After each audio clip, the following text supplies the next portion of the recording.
1954లో మన కేసీఆర్ గారు పుట్టారు. ఇప్పుడు 2024 25వ సంవత్సరం. అంటే కేసీఆర్ గారు పుట్టిన 2 ఏళ్లకే ఉన్న తెలంగాణను ఆంధ్రాలో కలిపింది ఆనాటి కాంగ్రెస్ పార్టీ. 1969లో మలిదశ తెలంగాణ ఉద్యమం వచ్చినాడు కేసీఆర్ గారి వయసు 15 సంవత్సరాలు.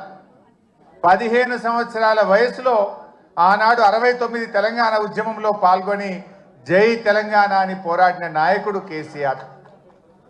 ఆ తర్వాత తెలంగాణ ప్రాంత నాయకులు ఇష్టమున్నా లేకపోయినా ఆ ఆంధ్ర పాలకుల పార్టీల చేతుల్లో వీళ్ళందరూ కూడా పనిచేస్తూ వచ్చారు. కేసీఆర్ గారు కూడా తెలుగుదేశంలో పనిచేశారు. ఎప్పటికప్పుడు తెలంగాణ కోసం పార్టీలో ఉంటూనే మాట్లాడుతూ వచ్చారు. కానీ అన్నీ గమనించిన తర్వాత ఇంకా రాష్ట్ర ఏర్పాటు తప్ప